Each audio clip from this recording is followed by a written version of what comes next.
Good morning all of you. Welcome to CGS coaching. स्वागत है आप सभी का। जीएस की प्रैक्टिस सीरीज चल रही है जिसमें हम जीएस के पिछले सालों में जो प्रश्न पूछे गए हैं उनको डिस्कस कर रहे हैं। आप पीआरटी का एग्जाम दे रहे हो, टीजीटी का, पीजीटी का, सुपर टेट का, केबीएस, एनबीएस, किसी का भी एग्जाम दे रहे हो, सबके लिए यूजफुल है। तो इसलिए प्रैक्टिस आप करते रहिए, ठीक है।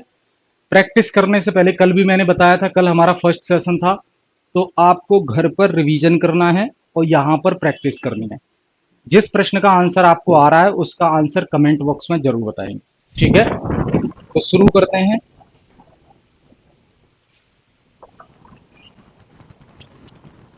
पहला क्वेश्चन आप देखिए।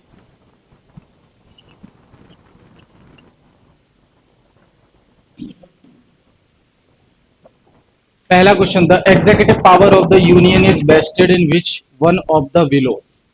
जो केंद्र की कार्यकारी शक्ति है वो किसके अंदर निहित होती है। केंद्र की जो कार्यकारी शक्ति है वो किसके अंदर निहित होती है।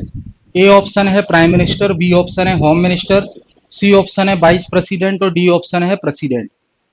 सभी बच्चे सेशन को एक बार शेयर जरूर कर देंगे और जिन बच्चों को आंसर आ रहा है वो कमेंट करके जरूर बताएंगे, ठीक है भाई।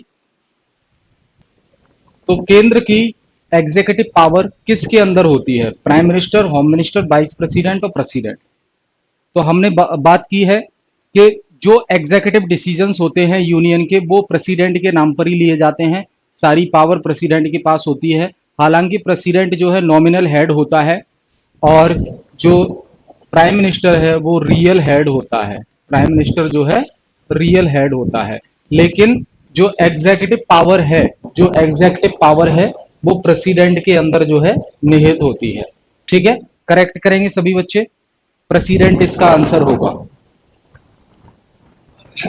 अगला क्वेश्चन देखेंगे।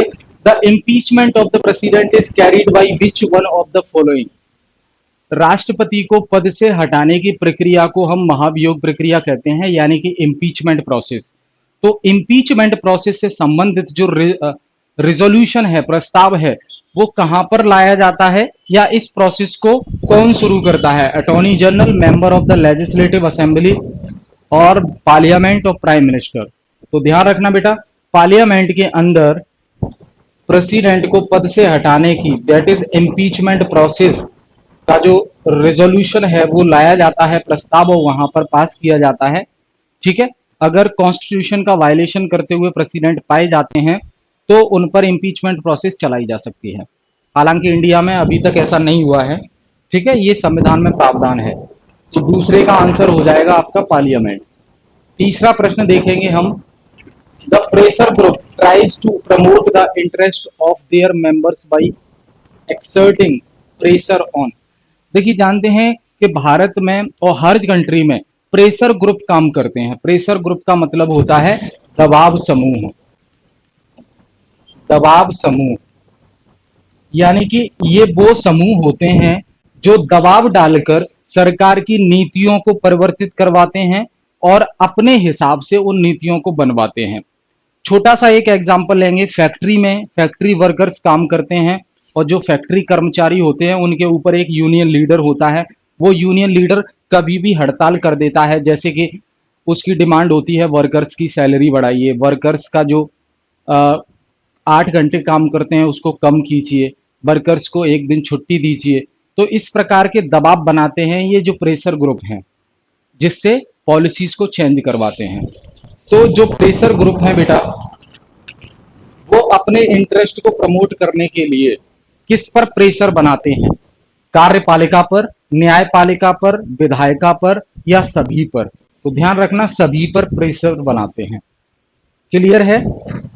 आगे बात करेंगे हम। विच of the below is the vice chairman of the NITI Aayog. Simple प्रश्न है। जो नीति आयोग है बेटा, नीति आयोग जिसे हम पहले प्लानिंग कमीशन कहा करते थे, प्लानिंग कमीशन यानी कि योजना आयोग कहते थे पहले। तो मोदी जी के आने के बाद योजना आयोग को खत्म करके उसकी जगह पर नीति आयोग की स्थापना की गई। तो अब आपको बताना है, नीति आयोग के जो चेयरमैन होते हैं वो तो प्राइम मिनिस्टर होते हैं, लेकिन नीति आयोग के वाइस चेयरमैन, उपाध्यक्ष, नीति आयोग के उपाध्यक्ष कौन है। तो ध्यान रखना बेटा, अरविंद पनगरिया, अरविंद पनगरिया जो है नीति आयोग के उपाध्यक्ष हैं। आगे देखेंगे पांचवा प्रश्न, which part of the constitution deals with the panchayat. संविधान का वो कौन सा भाग है जो पंचायत से संबंधित है। संविधान का वो कौन सा भाग है जो पंचायत से संबंधित है। पंचायत समझ रहे हैं आप, 73rd कॉन्स्टिट्यूशनल अमेंडमेंट, ठीक है। इसे पंचायती राज इंस्टीट्यूशन या पंचायती राज व्यवस्था या लोकल गवर्नमेंट यानी कि स्थानीय सरकार, तो इससे संबंधित भारतीय संविधान का कौन सा भाग है। पार्ट 9, पार्ट 10, पार्ट 9 ये तो रिपीट हो गया, और पार्ट 11 कौन सा पार्ट है भाई। तो पार्ट 9 सही होगा यहाँ पे भी, हालांकि पार्ट 9 दिया है तो ये दोनों सेम हो गए हैं ऑप्शन, तो पार्ट 9 इसका आंसर सही होगा, पार्ट 9, ठीक है। आगे देखेंगे, which of the following state was the first to establish panchayati raj institution. भारत में वो पहला कौन सा राज्य है जिसने पंचायती राज व्यवस्था को पहली बार लागू किया। तो हम सब पढ़ते आए हैं, राजस्थान वो राज्य है जिसने भारत में पहली बार पंचायती राज व्यवस्था को लागू किया, ठीक है। अगला प्रश्न है, union budget of India is presented by whom। जो केंद्रीय बजट है भारत का वो किसके द्वारा प्रस्तुत किया जाता है और कौन से हाउस में प्रस्तुत किया जाता है। पार्लियामेंट के दो हाउस होते हैं, राज्यसभा और लोकसभा। तो प्रश्न दो पूछे गए हैं, जो केंद्रीय बजट होता है भारत का वो किसके द्वारा प्रस्तुत किया जाता है और कौन से सदन में प्रस्तुत किया जाता है। पहला ऑप्शन है फाइनेंस मिनिस्टर के द्वारा प्रेजेंट किया जाता है लोकसभा में, दूसरा ऑप्शन है प्रधानमंत्री के द्वारा प्रेजेंट किया जाता है राज्यसभा में, तीसरा ऑप्शन है कैबिनेट सेक्रेटरी के द्वारा प्रेजेंट किया जाता है लोकसभा राज्यसभा दोनों में, और डी ऑप्शन है प्रेसिडेंट ऑफ इंडिया इसको प्रस्तुत करते हैं ज्वाइंट सेशन ऑफ पार्लियामेंट में, संसद की संयुक्त अधिवेशन में। कौन सा सही है, तो ध्यान रखना, यूनियन बजट को फाइनेंस मिनिस्टर प्रस्तुत करते हैं और लोकसभा में, लोकसभा यानी कि जनता का सदन, जनता का सदन, house of common, lower house होता है ये। आगे देखेंगे, who among the following presented union budget maximum number of times. निम्न में से वो कौन सा व्यक्ति है जिसने बजट सबसे ज्यादा बार प्रस्तुत किया, यानी कि उस व्यक्ति को बजट को प्रस्तुत करने के लिए सबसे ज्यादा मौका मिला। तो पी चिदम्बरम ये भी फाइनेंस मिनिस्टर रह चुके हैं, आर के शानमुखम चेट्टी, और जो है प्रणब मुखर्जी, मोरारजी देसाई। तो कौन से वो व्यक्ति हैं जिन्होंने सबसे ज्यादा बार बजट पेश किया, बताएंगे भाई। तो ध्यान रखना, बी ऑप्शन इसका सही हो जाएगा, आर के शानमुखम चेट्टी। इन्होंने 10 बार बजट पेश किया है अपनी लाइफ में, ठीक है। नवा प्रश्न देखेंगे, who among the following presented the first budget of independent India. स्वतंत्र भारत का पहला बजट, स्वतंत्र भारत का पहला बजट किसने पेश किया। मनमोहन सिंह, जवाहरलाल नेहरू, आर के शानमुखम चेट्टी, और डी एन डी तिवारी। तो वही आर के शानमुखम चेट्टी, ये इसका सही आंसर हो जाएगा, ठीक है भाई। कमेंट भी करते चलिए जो जो बच्चे देख रहे हैं। 10वां प्रश्न देखिए, what is meant by monetary policy. Monetary policy आपको पता है आरबीआई बनाती है, और आरबीआई जो है इंडिया में मनी मार्केट की रेगुलेटर है, मनी मार्केट की रेगुलेटर है आरबीआई, और ये जो है सेंट्रल बैंक है इंडिया की। तो ये इसके अंदर जो है मॉनेटरी पॉलिसी कमेटी होती है जो मॉनेटरी पॉलिसी बनाती है, यानी कि मौद्रिक नीति जिसे कहते हैं। तो भारत में मार्केट में मुद्रा प्रवाह को कंट्रोल करने के लिए मनी सर्कुलर ऑफ मनी या फ्लो ऑफ मनी को कंट्रोल करने के लिए मॉनेटरी पॉलिसी बनाई जाती है, जिससे महंगाई को कंट्रोल में लाया जा सके। तो वही पूछ रहे हैं मॉनेटरी पॉलिसी का मतलब क्या है। क्या मतलब है मॉनेटरी पॉलिसी का? तो ध्यान रखना, A the process by which the parliament controls the money supply. ये एक प्रोसेस है जिसके द्वारा पार्लियामेंट मनी सप्लाई को कंट्रोल करती है। ये एक प्रोसेस है जिसके द्वारा सेंट्रल बैंक और monetary authority of country control the supply of money. D the process by which international market controls the money supply. कौन सा सही होगा भाई, बताएंगे सभी। तो ये एक प्रोसेस है बेटा, ये एक प्रोसेस है जो सेंट्रल बैंक और मॉनेटरी अथॉरिटी जो है कंट्री में मनी ऑफ सप्लाई को कंट्रोल करती है। ये आंसर इसका सही हो जाएगा। ठीक है, अगला है who is the central monetary policy authority. अभी बात की, मॉनेटरी पॉलिसी अथॉरिटी को कंट्रोल करने वाली सेंट्रल बॉडी कौन सी है? आरबीआई है, रिजर्व बैंक ऑफ इंडिया। ठीक है,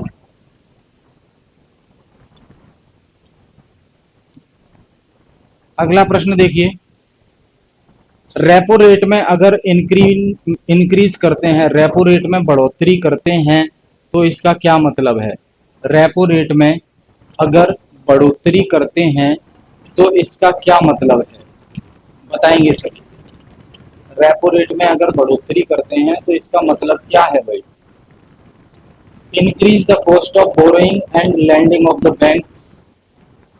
उधार लेने की, उधार लेना महंगा हो जाएगा, जो कर्ज लेते हैं वो महंगा हो जाएगा, और बैंकों के द्वारा जो कर्ज दिया जाता है वो महंगा हो जाएगा। दूसरा ऑप्शन है decrease the cost of lending to the bank. बैंकों को लैंडिंग करने का कॉस्ट जो है डिक्रीज हो जाएगा। तो कौन सा सही है इसमें? कोई भी सही नहीं है भाई। ठीक है, अगला चलते हैं, विच of the following statement is true about SLR. SLR का मतलब होता है, ये भी मॉनेटरी पॉलिसी टूल्स है। क्या है? मॉनेटरी पॉलिसी टूल्स है ये। एसएलआर जिसका फुल फॉर्म होता है स्टैट्यूटरी लिक्विडिटी रेशियो। इसका मतलब क्या है भाई? It is to be maintained by all financial institution. सभी फाइनेंशियल इंस्टीट्यूशन के द्वारा मेंटेन किया जाता है, अपने पास जमा करके रखते हैं रिजर्व। दूसरा, it is to be maintained as liquid asset, liquid asset की फॉर्म में रखा जाता है। C these need to be kept in non cash, non cash form. तो कौन सा सही होगा? All of the above. ठीक है भाई, ऑल ऑफ द एबव। अगली बात करेंगे हम क्वेश्चन की, which of the following is the world's largest peninsula. ये ज्योग्राफी का प्रश्न है। विश्व का सबसे बड़ा पेनिनसुला कौन सा है? इंडिया, साउथ अफ्रीका, अरेबिया और ए एंड बी, यानी कि इंडिया, साउथ अफ्रीका। तो अरेबिया सबसे बड़ा पेनिनसुला है, ध्यान रखेंगे। 15वां प्रश्न है आपका, which of the following pass has been created by the Indus river. Indus नदी के द्वारा कौन सा पास बनाया जाता है? रोहतास पास, नथुला पास और बारालचला पास और बनिहाल पास। तो बनिहाल पास जो है इंडस नदी के द्वारा बनाया जाता है। ज्योग्राफी का प्रश्न है, याद रखेंगे सभी। 16वां प्रश्न है आपका, which of the following passes link Srinagar to Leh. निम्न में से वो कौन सा पास है जो श्रीनगर को लेह से जोड़ता है? श्रीनगर को लेह से जोड़ता है। निम्न में से वो कौन सा पास है जो श्रीनगर को लेह से जोड़ता है? तो ध्यान रखेंगे आप, जोजिला पास। जोजिला पास वो पास है जो श्रीनगर को लेह से जोड़ता है। 17वां प्रश्न देखेंगे, the purpose of Montreal protocol. जो मॉन्ट्रियल प्रोटोकॉल हुआ है, ये भी ज्योग्राफी का प्रश्न है, एनवायरमेंट से भी संबंधित है। जो मॉन्ट्रियल प्रोटोकॉल हुआ है उसका उद्देश्य क्या है? पहला statement, developing cooperation among UN, UN मतलब United Nations members, to combat climate change. Climate change को कम्बेट करने के लिए यूनाइटेड नेशंस के जो मेंबर हैं उनके बीच कॉपरेशन करना। दूसरा है face out the production and consumption of ozone depleting substances. Ozone depletion से रिलेटेड है। तो कौन इस स्टेटमेंट के आधार पर आपको ऑप्शन चूज करने हैं? ओनली वन, यानी कि पहला सही है, ओनली टू दूसरा सही है, दोनों सही है, या इनमें से कोई सही नहीं है। तो ध्यान रखना, केवल सेकंड सही है, केवल सेकंड सही है। ठीक है, 18वां प्रश्न है आपका, which of the following statement is true about the Kakori conspiracy. Kakori कांड, इतिहास का प्रश्न है, काकोरी कांड से संबंधित चीजें। पहला स्टेटमेंट देखते हैं, काकोरी कॉन्स्पिरेंसी से लेकर, Kakori train conspiracy was carried out in 1925, क्या ये 1925 में हुई थी? दूसरा, Kakori is a small village near Lucknow where the robbery was carried out by HRA. Kakori एक छोटा सा गांव है लखनऊ के पास जहां पर ये डकैती हुई। तो दोनों स्टेटमेंट मेरे हिसाब से सही हैं, तो इसका दोनों बोथ ए एंड बी दोनों सही हो जाएगा। ठीक है। 19वां प्रश्न देखेंगे, which of the following statement is true about Bhagat Singh. Bhagat Singh के बारे में कौन सा कथन सही है? भगत सिंह के बारे में कौन सा कथन सही है? पहला देखते हैं हम, इनका जन्म 23 मार्च को हुआ, तो 23 मार्च को हुआ, बिल्कुल सही है। भगत सिंह का जन्म 23 मार्च को हुआ। दूसरा देखते हैं, he shot the police officer John Saunders. इन्होंने जॉन सॉन्डर को शूट कर दिया, बिल्कुल सही है। तो दोनों सही हो जाएंगे, ए और बी। ठीक है भाई। आखिरी प्रश्न देखेंगे आज का, which of the following statement is true about Mahatma Gandhi. ये भी इतिहास का प्रश्न है, महात्मा गांधी से संबंधित कौन सा स्टेटमेंट है इसमें? देखिए, पहला, he trained in law at the inner temple. Inner temple London में इन्होंने ट्रेनिंग ली लॉ की। ठीक है। इनर टेम्पल लंदन में इन्होंने ट्रेनिंग ली लॉ की, बिल्कुल सही है ये। दूसरा, he return to India from London in 1915। 1915 में ये जो है भारत वापस आए थे लंदन से। तो कौन सा सही है भाई बताएं?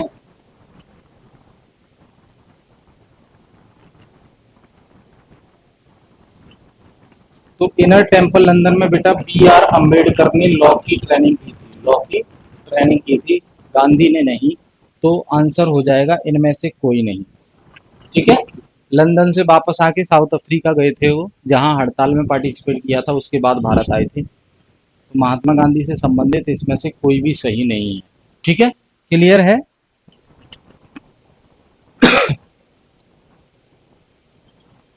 तो ये हमने डिस्कस किए कुछ प्रीवियस ईयर क्वेश्चन पेपर। कल फिर मिलेंगे सेम टाइम पर। जो बच्चे आज जुड़ नहीं पाए हैं, सेशन को एक बार शेयर कर देंगे, जिससे जिनको जानकारी नहीं है वो भी कनेक्ट हो पाए। और ये बहुत जरूरी सेशन है, इसमें जो पिछले साल में प्रश्न पूछे गए हैं आपसे, वही प्रश्न शामिल किए जा रहे हैं। पिछले साल में जो प्रश्न पूछे गए हैं वही प्रश्न शामिल किए जा रहे हैं। ठीक है। तो कमेंट करके जरूर बताइएगा जो सेशन है वो यूजफुल है आपके लिए, और कुछ इसमें ऐड करवाना चाहते हैं आप, वो भी बता सकते हैं। ठीक है भाई।